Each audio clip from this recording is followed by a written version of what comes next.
Hello guys, today in this video we will check important question lists related to financial leverage of CA Inter for May 25 and onwards examination. Let's start the video. First, we will try to solve the first question which is related to following the selected information of A Limited and B Limited for the year ended March 31st, 2021 is given below. A limited और B limited का हमें data दे रखा है जिसमें variable cost ratio दे रखी है, interest दे रखा है ए लिमिटेड और बी लिमिटेड का, ऑपरेटिंग लिवरेज दे रखी है, फिनेंशियल लिवरेज दे रखी है और टैक्स रेट दे रखा है.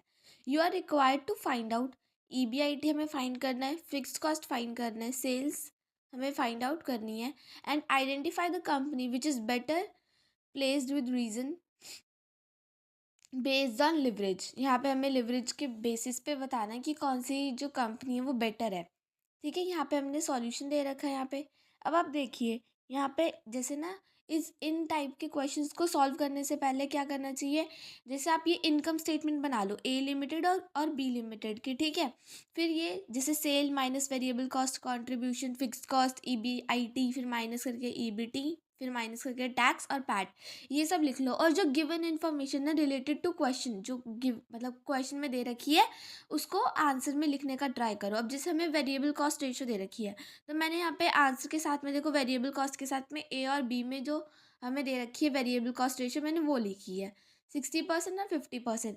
अब आप बताइए, जो सेल्स में से अगर वेरिएबल कॉस्ट 60% है तो जो बचा हुआ होगा कॉन्ट्रीब्यूशन वो तो 40% होगा ना, इसलिए मैंने यहाँ पे 40% और 50% वो कॉन्ट्रीब्यूशन की रेशियो भी लिख दी है. फिर हम आते हैं इंटरेस्ट पे. अब इंटरेस्ट यहाँ पे ए लिमिटेड और बी लिमिटेड का मैंने लिख दिया है 20,000 और 1 लाख. ठीक है, फिर यहाँ पे ऑपरेटिंग लिवरेज हमें दे रखी है, फिनेंशियल लिवरेज दे रखी है और टैक्स रेट दे रखे 30%. तो यहाँ पे टैक्स रेट के साथ में 30% लिख दिया है. फिर हम यहाँ पे बात करते हैं. अब देखिए, अब यहाँ से अब आपके पास जो डाटा आपने लिख दिया है उसके साथ आपके पास ये फिनेंशियल लिवरेज दे रखी है, इससे कनेक्ट करने का ट्राई कीजिए. देखिए, ऑपरेटिंग लिवरेज में कुछ हो सकता है. ऑपरेटिंग लिवरेज का फॉर्मूला क्या होता है, आपने अगर मेरी प्रीवियस वीडियो देखी होगी तो उसमें लिखा होगा कंट्रीब्यूशन अपॉन में ईबीआईटी. अब देखिए, ना तो हमें कंट्रीब्यूशन गिवन है ना हमें ईबीआईटी गिवन है, तो क्या हम ऑपरेटिंग लिवरेज का भी कुछ कर सकते हैं? नहीं. फिर हम देखते हैं फिनेंशियल लिवरेज हमें गिवन है. अब फिनेंशियल लिवरेज का फॉर्मूला क्या होता है, डीएफएल का फॉर्मूला क्या होता है, ईबीआईटी अपॉन में ईबीटी. यही होता है ना, ईबीआईटी अपॉन में ईबीटी. अब देखिए, यहाँ पे ईबीआईटी हमें नहीं दे रखा, ईबीटी ईबीटी भी हमें नहीं दे रखा, लेकिन क्या हम ईबीटी को ईबीआईटी माइनस इंटरेस्ट लिख सकते हैं? वो सेम ही तो होता है. अगर हम ईबीआईटी में से इंटरेस्ट माइनस कर दे तो ईबीटी आ जाएगा. तो हम ईबीटी की जगह यहाँ पे क्या लिखेंगे, ईबीआईटी माइनस इंटरेस्ट. और हमें ए लिमिटेड का डीएफएल कितना दे रखा है, 3 दे रखा है. ठीक है, यहाँ पे 3. फिर वो फॉर्मूले में जो ईबीआईटी है उसको मैंने एक्स लेट कर लिया, x divided by x minus 20,000, इसे क्रॉस मल्टीप्लाई किया. ये नॉर्मल कैलकुलेशन है. 3x minus 60K is equals to x, फिर 2x minus is equals to 60K और x is equals to 30K. यानी जो हमारा ईबीआईटी है वो इसके अकॉर्डिंग क्या निकला है, हमारा ईबीआईटी 30K, 30,000. तो यहाँ पे मैंने ए लिमिटेड के कॉलम में ईबीआईटी क्या लिख दिया, 30,000. फिर ऐसे ही हम यहाँ पे 2, जो हमारा डीएफएल है बी का वो कितना दे रखा है 2. वैसे ईबीआईटी माइनस अपॉन में ईबीआईटी माइनस इंटरेस्ट 2x ले लिया minus 1 lakh, 2x minus 2 lakh is equals to x और x दे दिया, x आ गया हमारा 2 लाख. तो हमारा ईबीआईटी बी लिमिटेड का कितना आया, 2 लाख. अब देखिए नीचे की टेबल तो फिर कंप्लीट ही हो जाएगी. ईबीआईटी से नीचे वाली कैसे कैसे कंप्लीट होगी, ईबीआईटी हमने निकाल लिया. यहाँ पे 20,000 इंटरेस्ट और 1 लाख इंटरेस्ट हमें ऑलरेडी गिवन था, बचा ईबीटी 10,000 और 1 लाख. फिर हम यहाँ इनमें से टैक्स 30% का डिडक्ट करेंगे, 3,000 और 30,000 माइनस किया, पैट आ गया हमारा. ठीक है, अब इतना तो हमारा हो ही गया पैट तक. अब देखिए, क्या अब हम ऑपरेटिंग लिवरेज कनेक्ट कर पा रहे हैं. ऑपरेटिंग लिवरेज का फॉर्मूला होता है कॉन्ट्रीब्यूशन अपॉन ईबीआईटी. अब ईबीआईटी हमारा निकल गया है, यहाँ पे 30 के और यहाँ पे 2 लाख. तो हम कंट्रीब्यूशन निकाल सकते हैं, हाँ निकाल सकते हैं. तो निकालिए. फिर डीओएल कितना दे रखा है ए लिमिटेड का 5. यहाँ पे कंट्रीब्यूशन को एक्स ले लेंगे और नीचे ईबीआईटी फिर 30K. तो कंट्रीब्यूशन हमारा यहाँ पे कितना आएगा, 1,50,000. कंट्रीब्यूशन कितना आएगा, 1,50,000. और ऐसे यहाँ पे 2 दे रखा है, हमें उसका बी लिमिटेड का डॉल. तो यहाँ पे 5 लिखा हुआ है बट यहाँ पे 2 है। 2 is equals to contribution divided by 2 lakh. तो यहाँ पे कॉन्ट्रीब्यूशन हमारा कितना आ गया, कितना आ गया कॉन्ट्रीब्यूशन, 4 लाख। कितना आ गया कॉन्ट्रीब्यूशन, 4 लाख। ये भी गलत है, यहाँ पे 4 लाख आना चाहिए, ठीक है। अब आप टेबल को फिल करने का ट्राई कीजिए। अब हमें कंट्रीब्यूशन पता चल गया दोनों का, 150 और 4 लाख। देखिए यहाँ पे ठीक लिखा हुआ है, 150 और 4 लाख, ठीक है ना। अब यहाँ पे हमें EBIT हमें ऑलरेडी हमारे पास गिवन था, तो हम यहाँ पे 120 लिख देंगे और यहाँ पे 2 लाख हमारी फिक्स कॉस्ट निकल जाएगी। अब आप यहाँ पे बताइए, अगर कॉन्ट्रीब्यूशन 150 है, अगर कॉन्ट्रीब्यूशन 150 आ रहा है, वो जो 40% है, तो 100% सेल है, तो हम 100% निकाल सकते हैं, रिवर्स कैलकुलेशन कर सकते हैं। तो 150 कैलकुलेटर पे लिखिए, 150 मल्टीप्लाई बाय 100 डिवाइड बाय 40, तो हमारा क्या आ जाएगा, 100% आ जाएगा, विच इज सेल, ठीक है। 3,75,000। ऐसे हम यहाँ पे करेंगे 4 लाख मल्टीप्लाई बाय, क्योंकि बी लिमिटेड की जो कॉन्ट्रीब्यूशन का रेशियो है वो कितना है, 50 है ना, 50% है ना, तो 4 lakh multiply by 100 divide by 50, तो हमारा आ जाएगा यहाँ पे 8 lakh, which is sale 8 lakh की। अब यहाँ पे वही 2,25,000 60%, 3,75,000 का अगर आप 60% करोगे तो 2,25,000 वो माइनस होकर आ जाएगा, और यहाँ पे 4 लाख आ जाएगा 50%, ठीक है।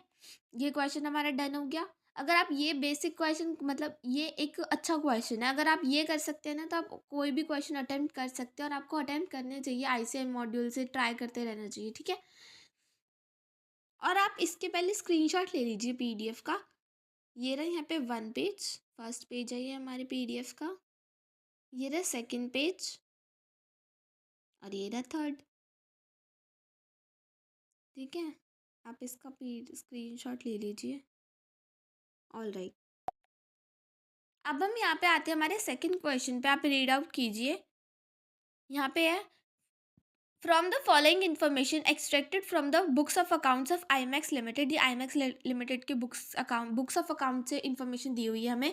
Calculate percentage change in EPS, हमें EPS percentage change in EPS हमें कैलकुलेट करना है। If sales increase by 10%, sales में चेंज कितना आ रहा है, 10% से, एंड फिक्स्ड ऑपरेटिंग कॉस्ट, यानी फिक्स्ड कॉस्ट हमें कितनी दे रखी है, 1,57,500, और यहाँ पे पर्टिकुलर्स दे रखी है हमें कुछ, EBIT की वैल्यू दे रखी है हमें 31,50,000, और EBT की दे रखी है 14 लाख। अब यही मैंने सबसे पहले बताया आपको, इनकम स्टेटमेंट बना लिया करो, और इनकम क्वेश्चन में जो जो एटलीस्ट जो जो दे रखा है आप वो तो फिल करने का ट्राई करो।